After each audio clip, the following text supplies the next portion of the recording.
एक आदमी अपनी सुंदर सुशील पत्नी और 6 महीने के बच्चे को घर पे छोड़ करके एक बगीचे में अपनी प्रेमिका से मिलने के लिए चला आता है। जैसे ही वो बगीचे में पहुंचता है, पहले से ही उसकी प्रेमिका उसका इंतज़ार कर रही होती है और दबे पांव पीछे से जाता है और उसके गालों पे एक किस कर देता है। और फिर उसका जैसे ही हाथ पकड़ने के लिए आगे बढ़ता है, वो हाथ छुड़ा करके मुंह फुला करके बैठ जाती है और कहती है, इतनी देर बाद आ रहे हो? तो व्यक्ति कहता है, अरे पगली, घर पे बीबी है, बच्चा है, किसी तरीके से छुपते छुपाते आया हूँ तुमसे मिलने। फिर धीरे धीरे ये बात इन लोगों में लभेरिया चलता रहता है और ये बात उसकी पत्नी को पता चल जाती है। मेरे प्यारे साथियों, नमस्कार। इससे पहले कि आज की इस लव स्टोरी में आप लोग खो जाएं, प्लीज़ चैनल को सब्सक्राइब कर दीजिए और वीडियो को कर दीजिए लाइक, ताकि हमारा दिल भी धड़कता रहे। मेरे प्यारे साथियों, आज की ये कहानी शुरू होती है पश्चिम बंगाल के एक छोटे से गांव से, जहां पे किशोर नाम का एक लड़का होता है जो बकरियां चराया करता था गांव में इधर उधर जा कर के। और उसकी शादी हो जाती है कुछ दिनों बाद एक सोनम नाम के लड़की से। शादी के बाद कुछ ही महीनों बाद उसकी पत्नी प्रेग्नेंट हो जाती है और उसके बाद ये जब दिन भर बकरियां चरा कर के शाम को घर आता है, तो फिर एक दिन की बात है, वो रात को खाना पीना खाने के बाद अपनी पत्नी के साथ बैठा हुआ था, बातें कर रहा था। फिर पत्नी ने बोला कि मुझे नींद आ रही है, अब मैं सोने जा रही हूँ। तो जब वो सोने चली जाती है तो ये पीछे से उसके पास जा कर के बगल में ये भी सो जाता है और फिर धीरे धीरे उसके और नज़दीक जाने लगता है। जब और नज़दीक बढ़ने लगता है तो पत्नी कहती है कि देखिए जी, ऐसा मत करिए, ये गलत है, मैं प्रेग्नेंट हूँ, इससे बच्चे पे बुरा प्रभाव पड़ता है, आप ऐसा मत करिए। तो ये पत्नी उसकी जो सोनम थी, एक सुंदर सुशील अच्छी लड़की थी, ये उसको सही सलाह दिया करती थी, लेकिन उसको ये बातें सब बुरा लगता था कि मेरी पत्नी मुझे रोकती है, मुझे जो है समझाती है, मुझे ज्ञान का उपदेश देती है। तो फिर धीरे धीरे ये अपनी पत्नी से दूरी बनाने लगा। ये दूरी बनाने के पीछे की भी कहानी है दोस्तों। कहानी क्या है कि जब ये बकरी चराने जाता था ना, अगल बगल पहाड़ों पे, इधर उधर झाड़ियों में, जंगलों में, तो उधर पड़ोसी गांव की भी एक लड़की आती थी बकरी चराने, तो उसकी बातचीत उधर भी उससे हुआ करती थी।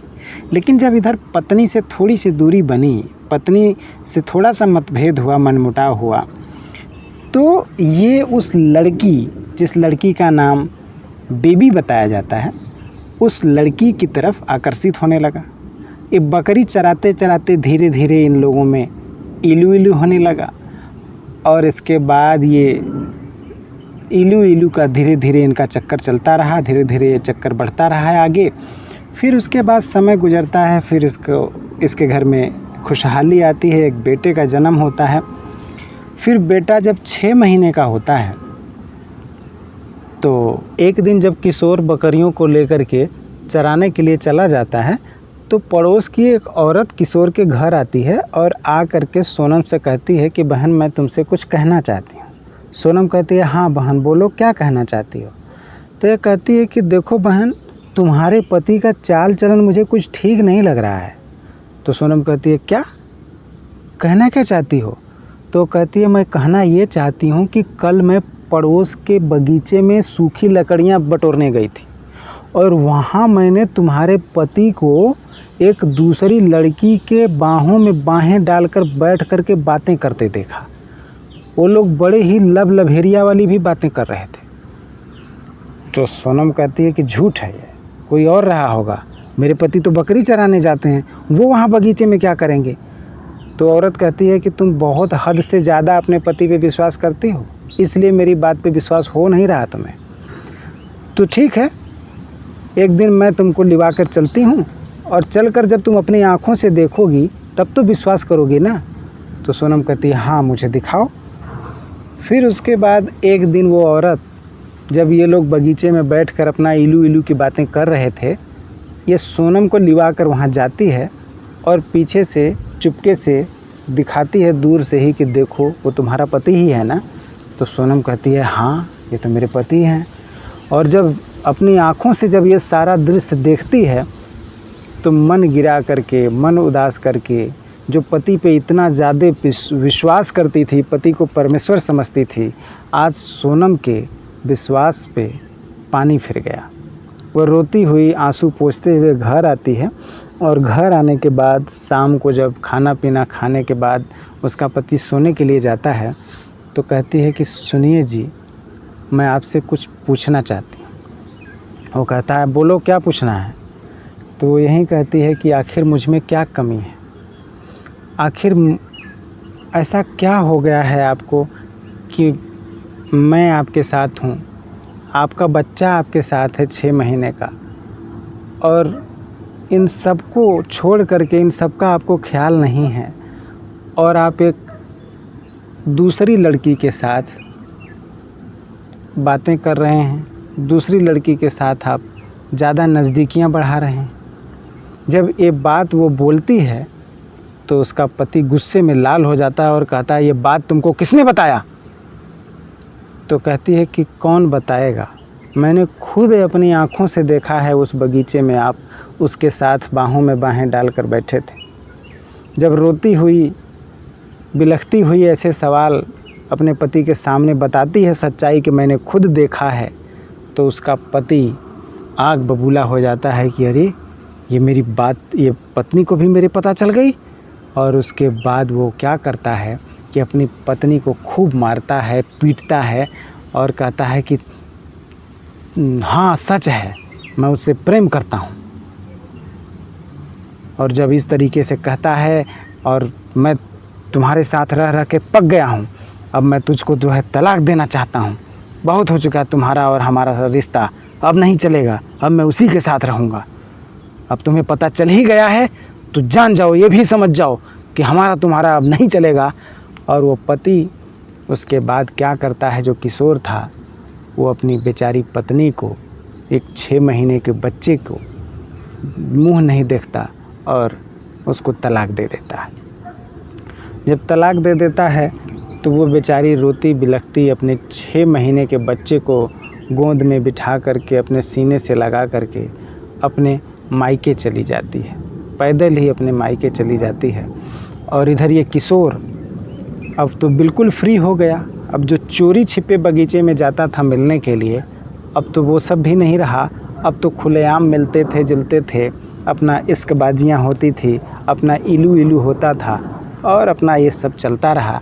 लेकिन वो जो लड़की थी, जो बेबी नाम की लड़की थी, जिससे बकरी चराने के बहाने उस लड़की को भी धीरे धीरे चराना शुरू कर दिया था इसने, वो लड़की भी एक नंबर की धोखेबाज ही निकली। एक दिन इस किशोर को बिना बताए अपनी माँ के साथ बनारस चली गई और किशोर इधर बड़ा परेशान कि वो कहाँ गई, क्या हुआ, कैसे हुआ। तो फिर उसे पता चला कि वो अपनी माँ के साथ बनारस चली गई। फिर किशोर खोजते खाजते किसी तरह से बनारस आया और जब बनारस आता है तो फिर ये बनारस में इंदिरा नगर कॉलोनी में इसको पता मिलता है कि वहाँ पे वो रहती है।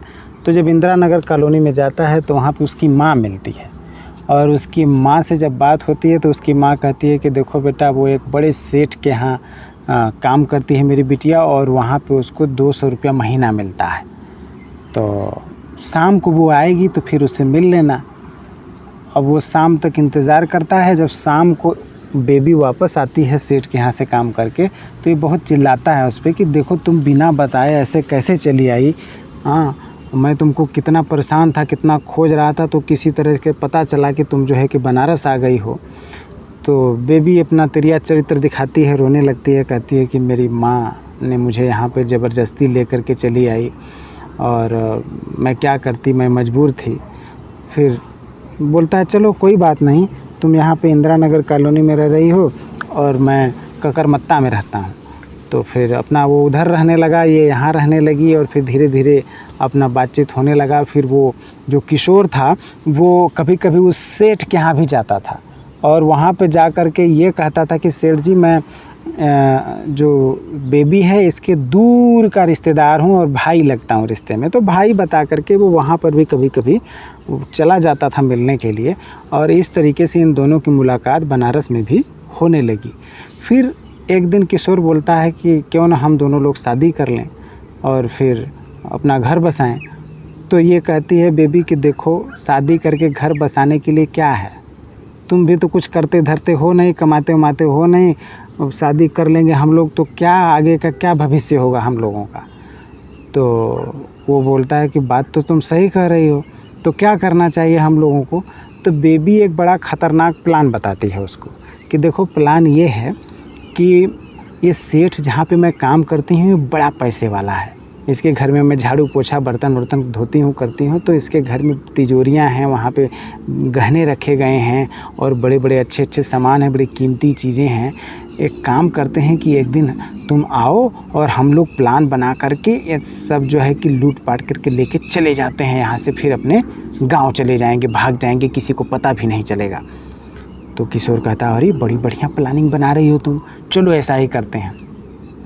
फिर उसके बाद एक दिन की बात है दोस्तों, वो कहते हैं ना कि विनाश काले विपरीत बुद्धि। फिर उसके बाद ये प्लान दोनों मिलकर बना लेते हैं, और एक दोपहर में जब वो सेठ अपने कंपनी चले जाते हैं, सेठाइन भी चली जाती हैं, और उनका जो बड़ा बेटा होता है वो स्कूल चला जाता है, और घर पे बचते हैं केवल दो उनके माँ बाप, बुजुर्ग माँ बाप बचते हैं, और कोई घर पे रहता नहीं है दोपहर में। तो वो दोपहर में वो किशोर यहाँ पे आता है, दरवाज़ा खटखटाता है, और दरवाज़ा खटखटाने के बाद बेबी दरवाज़ा खोलती है तो घर में जो उनकी सेठ की माताजी थी वो कहती हैं कि अरे बेटा, ये कौन है, कहाँ से आया है, क्या है। तो बोलती है वो बेबी बोलती है कि मेरा दूर का भाई है माताजी, और ये इधर से ही गुज़र रहा था तो आ गया। फिर उसके बाद वो बोली ठीक है, अच्छा पानी वानी पिलाओ इसे। तो वो पानी पिलाती है, और उसके बाद वो घर में जा कर के प्लान तो पहले से सेट कर रखा था इसने, और वो सारा कुछ जो है कि बड़े बड़े बैग थे, बैग में भरना शुरू कर देती है, तिजोरियों का सामान वगैरह इधर उधर। तो कुछ सामान गिर जाता है और आवाज़ आती है, तो जो सेठ की माताजी थी उधर चली आती हैं और देख लेती हैं कि अरे क्या कर रही हो इस लड़के के साथ मिल कर के। तो उनको शक हो जाता है, वो कहती हैं कि मैं जाती हूँ, अभी बुला के लाती हूँ गांव वालों को, पड़ोस वालों को, तुम लोग जो है कि ये क्या कर रही हो, मेरे घर में चोर बुला करके चोरी करवा रही हो तुम। अब जब ये बात सुनती है बेबी और वो किशोर, तो वो लोग डर जाते हैं कि अरे ये बुढ़िया तो सबको बता देगी। तो वो क्या करते हैं कि बुढ़िया को पकड़ करके एक रूम में ले जाते हैं और उस बुढ़िया का गला घोट कर उसे मारना चाहते हैं। लेकिन जब देखते हैं कि ये तो बड़ा चिल्ला रही है, हल्ला कर रही है, तो फिर पहसुल मंगाते हैं। बेबी पहसुल लेकर आती है और निर्दयतापूर्वक बड़ी बेरहमी से वो जो किशोर था और बेबी दोनों लोग, ये दोनों मिल करके प्रेमी प्रेमिका उसको मार देते हैं। खून ही खून बहने लगता है। फिर उसके बाद अपना जा कर के फटाफट से वो भरना शुरू कर देती है। फिर वो जो घर में उसके बाबूजी थे उनको आहट लगती है, भनक लगती है, वो भी आते हैं दौड़ करके, देखते हैं अरे ये क्या कर रही है। तो फिर वो भी चिल्लाना शुरू कर देते हैं और फिर उन्हें भी पकड़ कर दबोच करके उनको भी मार देते हैं दोनों लोग। और फिर धीरे से बेबी क्या करती है, किशोर को बोलती है तुम ये सारा सामान लेकर के निकलो, मैं आती हूँ, अभी मैं आती हूँ, सारा सामान लेकर निकलो। जैसे ही वो लेकर के भागता है और पीछे से ये बेबी भी वहाँ से भागने के लिए बाहर निकलती है, तो बाहर देखती है कि कुछ लोग खड़े हैं और वो लोग बोल रहे हैं कि क्या अंदर क्या चल रहा है, कैसी आवाज़ें आ रही थी, क्या हो रहा है। तो पसीने पसीने थी, लथपथ थी एकदम पूरी तरह से, जो कहते हैं ना चोर के दाढ़ी में तिनका। और वो उसको लोग पकड़ लेते हैं और कहते हैं कि चलो घर में दिखाओ पहले क्या हुआ। घर में जाते हैं तो देखते हैं कि वो बूढ़ी माँ की लाश पड़ी हुई है, उधर उस सेठ के पिताजी की लाश पड़ी हुई है। फिर उसके बाद सेठ जी आते हैं, सेठाइन आती हैं, फिर उसके बाद पुलिस आती है। और ये सारा दृश्य देख करके सब लोग आश्चर्यचकित रह जाते हैं कि ये हुआ कैसे, क्या हुआ। फिर उसके बाद जब पुलिस डांट फटकार करके उससे पूछती है कि बता इस घर में तू ही थी, ये सब किसने किया और क्यों किया। तो जब सब कुछ पूछा जाता है तो वो रोती हुई गिड़गिड़ाती हुई बोलने लगती है, सारा जुर्म कबूल करती है कि हाँ ये मैंने और मेरे प्रेमी ने साजिश करके जो है कि ये सब किया है, इन लोगों को मारा है हम ही लोगों ने, और घर में जो सामान था कीमती सामान उसको मैंने अपने प्रेमी के साथ सब बैग में भर कर दे दिया। वो निकल गया है, रेलवे स्टेशन की तरफ जा रहा है। तो फिर उसके बाद पुलिस जाती है रेलवे स्टेशन पर, उसके प्रेमी को भी पकड़ती है, गिरफ़्तार करती है। फिर इन दोनों लोगों को गिरफ़्तार करके जेल में लेकर जाती है। वहाँ पे जब जेल में लोगों को बंद करती है तो फिर ये दोनों की जो प्रेम कहानी थी, जो इलू इलू था, अब जेल के अंदर बैठकर ये दोनों लोग जेल की चक्की पिसिंग एंड पिसिंग एंड पिसिंग। वो कहते हैं ना दोस्तों कि बुरे काम का बुरा नतीजा, जैसी करनी वैसी भरनी। इतनी सुंदर सुशील इनकी पत्नी थी, 6 महीने का बच्चा था किशोर का, लेकिन उसको छोड़ करके बुरी लत में लग गया और धीरे धीरे सब कुछ सत्यानाश हो गया। मेरे नाना जी एक कहावत कहा करते थे कि पहली पत्नी ब्रह्मचारी और दूसरी पत्नी विनाशकारी। तो मेरे प्यारे साथियों, मैं आप लोगों से बस इतना ही कहना चाहूँगा कि यार ज़िंदगी में कभी करना हो तो प्रेम करना, ये हवस वस के चक्कर में मत पड़ना, क्योंकि हवस एक ऐसी चीज़ होती है जो सब कुछ बर्बाद कर देती है और बर्बाद करने के बाद खुद बर्बाद हो जाती है। तो मेरे प्यारे साथियों, आज की ये लव स्टोरी आप लोगों को कैसी लगी प्लीज़ कमेंट करके हमें ज़रूर बताइएगा। हमें आपके कमेंट का बहुत बेसब्री से इंतज़ार रहता है। और हाँ, आप लोगों ने मुझे अपना इतना कीमती समय दिया, इसके लिए आप सभी लोगों का तहे दिल से बहुत बहुत शुक्रिया।